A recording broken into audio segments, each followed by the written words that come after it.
கவனிங்க, கிறிஸ்தவ ஜீவியத்தில் நீங்கள் இயேசுவை பின்பற்றுகிறீர்கள், பரலோகத்தை நாடி போகிறீர்கள் என்பதை நிச்சயமாய் உங்கள் வாழ்க்கையிலே நீங்கள் எப்பொழுதும் தரித்திருக்க வேண்டும். எப்பொழுதும் தரித்திருக்க வேண்டும். சில நேரங்களில் சண்டை, வாய்க்கால் தகராறுன்னு வந்த உடனே ஆண்டவரை விட்டு தனியாக பிரித்து இவங்க வேலையை முடிச்சுட்டு அதுக்கப்புறம் போயிடுவாங்க, ஆண்டவரோட திரும்ப செஞ்சுக்குவாங்க. அப்படி அல்ல. நீங்கள் கர்த்தருக்காக நின்று பாருங்களேன். உங்களுக்கு விரோதமாய் நிற்பவன் யார் அப்படின்னு பைபிளில் இருக்குது.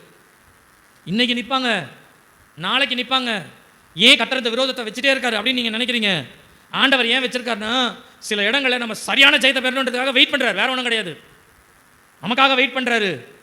சரியான ஸ்டேஷன் வந்த உடனே சரியான இடத்துல நம்ம இறங்கணும். அப்போ சரியான நேரத்தில் இறங்கணும்னா தூரத்தில் அந்த ஸ்டேஷனை பார்க்குறோம். கோயில்பட்டி ரயில் நிலையம் அப்படின்னு இருக்கு. அப்படி ட்ரெயினில் வரும்போதே தூரத்தில் பார்க்குறோம், ரயில்வே ஸ்டேஷன் வந்துருச்சா, உடனே இறங்கினா என்ன ஆகும் கதை? அந்த ட்ரெயின் போய் நிற்கிற வரைக்கும் நீங்கள் காத்திருக்கணும்ல. பார்த்துக்கொண்டதால ஏறிட முடியுமா? அதோ ட்ரெயின் வருதுப்பா, உடனே ஏற முடியுமா? ஒரு ஏரியா ஏறிடுவோம் மேலே, ஞாபகம் வச்சுக்கோங்க. அப்போ அது வந்து நிற்கணும், அப்புறம் தான் ஏற முடியும். அது வந்து நிற்கணும், அப்பதான் இறங்க முடியும். அப்போ அதற்கென்று வேலை இருக்கிறது, காலம் இருக்கிறது, சூழ்நிலை இருக்கிறது. அதை தேவன் தம்முடைய கரத்தில் வைத்திருக்கிறார்.